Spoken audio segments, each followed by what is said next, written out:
Good evening everyone, কেমন আছো তোমরা সবাই? আশা করছি সবাই খুব ভালো আছো। আমিও বেশ ভালো আছি। আজকে হলো 24শে ডিসেম্বর। আজকে সন্ধ্যে থেকেই ব্লগটা শুরু করলাম। সন্ধ্যেবেলাতে অনেকটা টাইম কাটিয়ে ফেলেছি। এখন প্রায় 9টার মতন বাজছে। সন্ধ্যে বললাম, তবে প্রায় রাতই হয়ে গেছে। এখন না চা করেছিলাম, তো সেই চা খেতে খেতে ভাবলাম এখন থেকে একটা ব্লগ তোমাদের সঙ্গে শেয়ার করি। আসলে ব্লগটা নিয়ে আমি প্রচন্ড বেশি ইরেগুলার হয়ে গেছি, বলতে পারো কিছু দুবিধার মধ্যেই আছি। আসলে এখন মানুষ শর্ট ভিডিও দেখতেই বেশি পছন্দ করে, আর আমারও সেই জন্য শর্ট ভিডিওতেই ভিউজ বেশি ব্লগের তুলনায়। সেই জন্য এক প্রকার আমিও আর লং ভিডিওর প্রতি খুব একটা ফোকাস দিই না। তবে তোমরা কিছু মানুষ আছো যারা আমার ব্লগের জন্য বলো যে ব্লগ দিতে বা আমার ব্লগ দেখতে ভালোবাসো। ভাবলাম অন্তত তাদের জন্য আজকে একটা ব্লগ বানানোই যাক।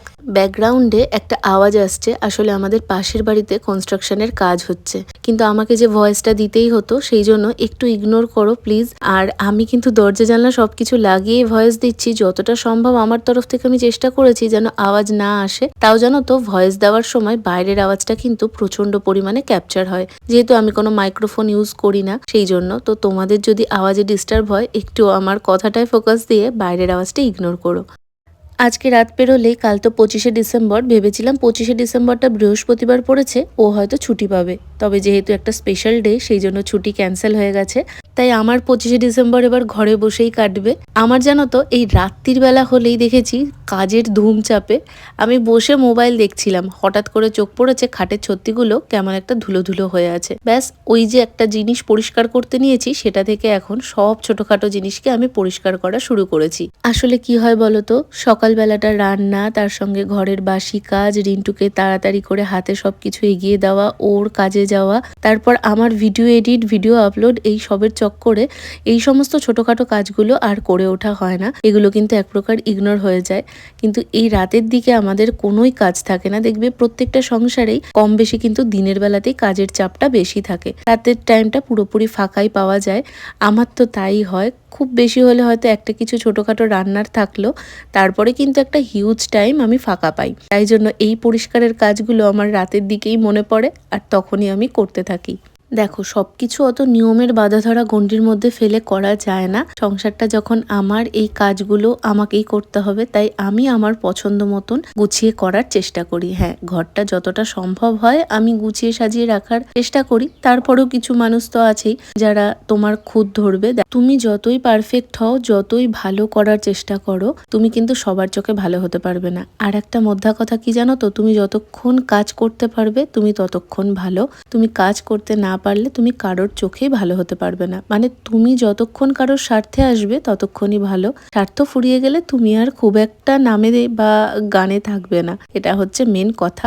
এখন 9:30 বাজছে, রিন্টু বেরিয়ে ফোন করলো, ও ট্রেন পেয়ে গেছে। আর এদিকে আমি এখন না জলের বোতলগুলো একটু জল ভরে নিচ্ছি। আমি এই ঠান্ডা জল খেয়ে গলার ব্যথা বানিয়ে ফেলেছি, তাই এখন ভাবছি একটু জল গরম করব, তারপর ফ্লাক্সে রেখে সেই জলটাই খাবো। প্রতিদিন সন্ধ্যেবেলা ওই 6টা নাগাদ মার সাথে ফোনে কথা হয়, আর তারপরে এই 9:30 নাগাদ রিন্টু বেরিয়ে যখন ফোন করে, তারপর আমি আরেকবার মাকে ফোন করি। হ্যাঁ, মাঝে যে কথা হয় না তেমনটা না, কোনো কিছু দরকার থাকলে অবশ্যই মা ফোন করে বা আমিও ফোন করি। তবে এই দুটো টাইম আমাদের একদম ধরাবাঁধা ফিক্সড। আজকে কি হয়েছে, রিন্টু বেরোনোর পর আমি তো এদিকে কাজ করছিলাম, তো জামা কাপড়গুলো ভাঁজ করতে, এই সমস্ত গোছাতে শুরু করে দিয়েছি। মাকে ফোন করতে একদম ভুলে গেছি। 9:45 বাজছে, আর আমার না একটা বাজে অভ্যেস, আমি ফোনটা সাইলেন্ট করে রেখে দিই। তো মা দেখলাম দুবার ফোন করেছে, আমাকে তো ফোনে পায়নি, আর না পেলে তো ফোনে এত দূরে থাকে যেহেতু স্বাভাবিক একটা চিন্তা হয়। তো তারপরে আমি আবার ফোন করলাম, করে বেশ কিছুটা সময় মার সাথে কথা হলো, তারপরে ফোনে রেখেছি। আজকে বাবা আর মা গঙ্গার ধারে ঘুরতে গেছিল, ওই যে বসুন্ধরা পার্কে আমি আর বাবা মা 3জন যাই, ওখানেই হয়তো গেছিল, আমি ঠিক জানি না। তবে গঙ্গার ধারে ঘুরতে গেছিল এটুকুটা শুনলাম। ওখান থেকে চা খেয়েছে, মা ফুচকা খেয়েছে, তারপর ফেরার সময়তে ওখানে একটা মন্দির আছে, সেখানে আবার খিচুড়ি প্রসাদ দিচ্ছিল। তো সেই খিচুড়ি প্রসাদ বাবা দেখতে পেয়েছে, তারপর সেই খিচুড়ি প্রসাদও খেয়ে এসেছে। সেই গল্পই শুনলাম, বাবা আর মার সাথে বেশ কিছুটা টাইম আড্ডা দিলাম। আর এদিকে তার সঙ্গে আমার জামা কাপড় সমস্তটা গুছিয়ে জায়গার জিনিস জায়গায় রাখা কমপ্লিট। এই 5 তাকটাকে তো সেদিন সুন্দর করে গুছিয়েছি, মিনি ব্লগে তোমাদের সাথে শেয়ার করেছিলাম, জানি না তোমরা দেখেছো কিনা। চলো এখন এই দিকের কাজ কমপ্লিট, ওই যে বললাম জল গরম করব, তো সেটাই করে নেওয়া যাক।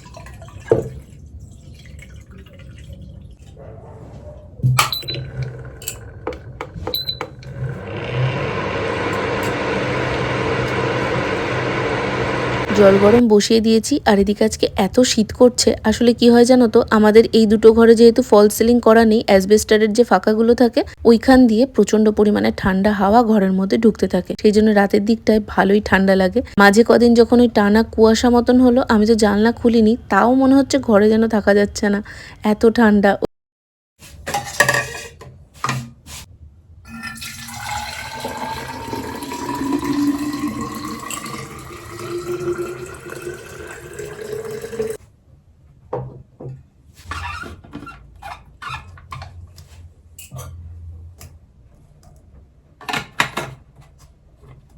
আগের দিন একটা তাও ডাউট ছিল যে ফ্লাক্সটা হয়তো খারাপ হয়নি, হয়তো আমারই কোনো ভুল হয়েছে, কারণ আমি একটু ঠান্ডা জলও মিশিয়েছিলাম। তবে আজকে না শিওর হয়ে গেলাম ফ্লাক্সটা গেছে। একদমই জল গরম থাকছে না। ছোট বোতলটাতেও একটুখানি জল গরম ভরে রাখলাম, ওটাই এখন নিয়ে খাবো। বাকি ফ্লাক্সটা ভেবেছিলাম রেখে দেবো, কিন্তু ওটাতে জল গরম থাকছে না, গা গরম হয়ে যাচ্ছে আর ভেতরের জল ঠান্ডা। এদিকে স্ল্যাবের ওপরও জল ফেলেছি। এই গামছাটা দিয়ে আমি মোছার চেষ্টা করলাম, তবে না জলের একটা কেমন দাগ থেকে যাচ্ছে।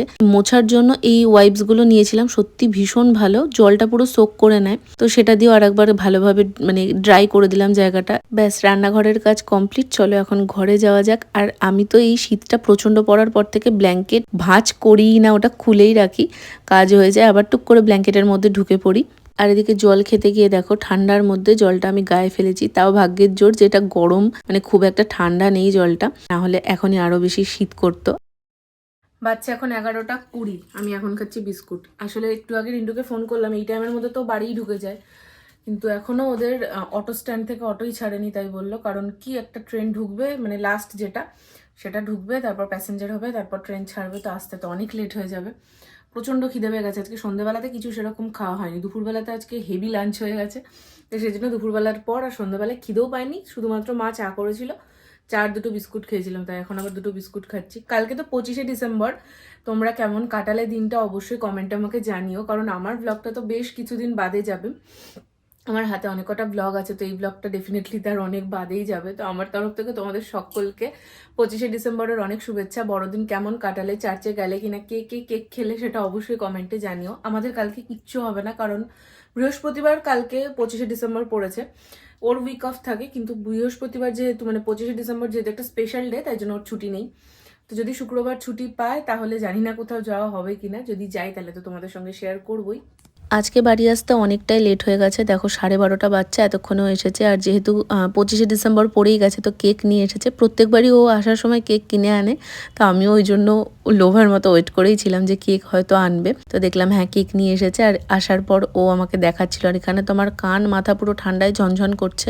চটপট করে ডিনারটা করে নিলাম। ডিনারে আজকে অনেক কিছু ছিল, ভাত ডাল, তার সঙ্গে ডালের বড়া, 2 রকম মাছ ছিল, আলু ভাজা ছিল, তো সমস্ত কিছু দিয়ে জমিয়ে ডিনার করেছি। তারপর এখন মেন যেটা, সেটা হলো কেক। ওটা না খাওয়া অব্দি যেন আত্মার শান্তি পড়ছে না। এখন ঝটপট করে কেটে পিস করে রাখলাম, কালকে ওকে টিফিনেও দিয়ে দেবো, ওর বন্ধুদের জন্য নিয়ে যাবে। আর বাদ বাকি এখন কেক খেলাম। আজকের ব্লগটা তাহলে এখানেই শেষ করছি।